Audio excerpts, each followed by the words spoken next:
Okay, so the really hard part, I think, is done. You have your thesis and you have your topic sentences. Now comes the fun part. Yes, I said fun part.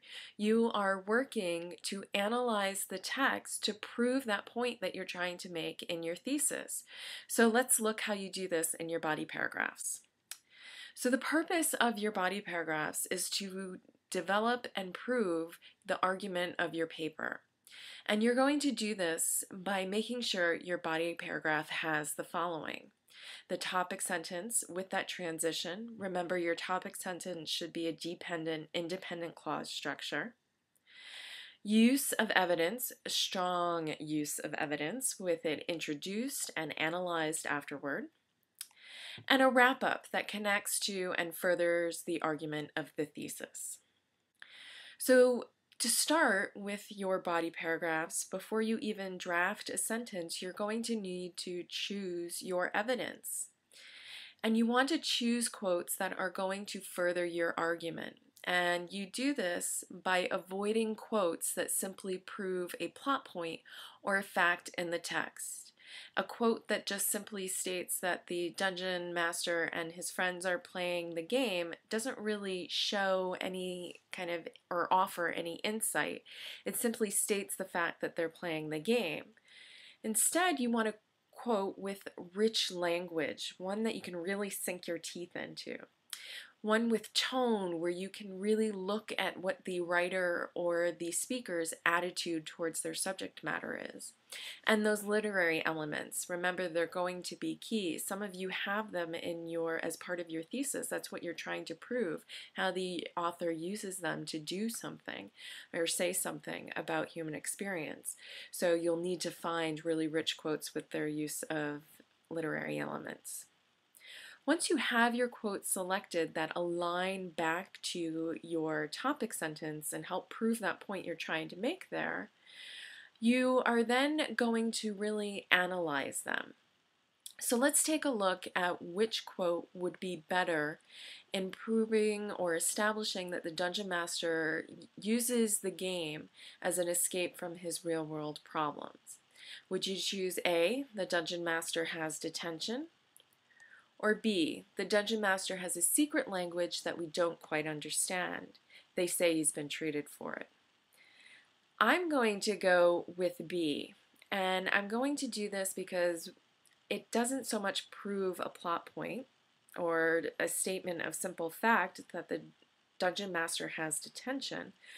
But if we're establishing that the dungeon master is using the game as an escape, this idea of him having a secret language and that he's been treated for it seems pretty key to me. And that's what I'm going to focus in on my analysis. So in just writing down some ideas for my analysis, secret language, I'm picking out that key phrase or the key words, suggests that it is a made-up realm that only the dungeon master understands. And then I'm going to get into he's been treated for it. And it suggests the larger issues that are at work and at play with the dungeon master. It's not just that this is a mean kid or he's playing the game because he's an outsider in my analytical essay. It's that he has some serious issues and he needs the game as an escape. So focusing on that he's been treated for it, and the has been is key, that past tense. This is something that's been ongoing. He's been in therapy before and may have some real serious issues that require some outside medical help. So in using your evidence, you need to introduce or embed the quote. I love to tell students they just can't hang out by themselves. They need some words surrounding them in a sentence. So you can do this by introducing or embedding the quote, and you can do this in this instance here. We have when Sammy says, and then you'd put the quote, and you'd follow it right up with analysis. He is suggesting. So you couldn't have a really long quote for this. When you're choosing quotes, you want to take the most essential part of the quote, not any kind of extraneous details or nothing that's going to add to your argument. So in that case, it would be a pretty short part because you're going to follow up with the rest of the sentence with your analysis or the start of your analysis. By the middle of the story, Connie, and then you would embed the quote that's an introduction, and you would include the page number. That is essential. You must have the page number.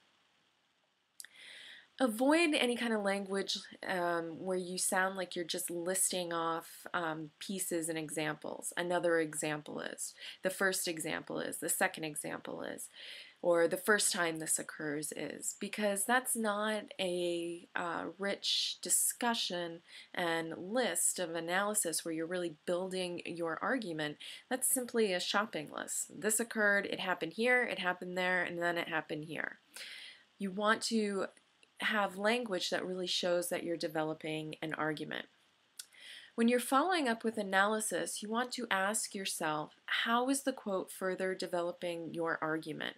What is it adding to your understanding of your argument that you're trying to make? What language in the quote is important to your argument? You can even do this by highlighting the key words for yourself, just to give yourself a visual cue of what you're going to focus on in your analysis. Avoid this quote shows, this quote proves, I'll take it right out, I'll put a line through it. I know that it's showing something because you've chosen to include it in your analysis, so you don't need to state it. Just get to the analysis part.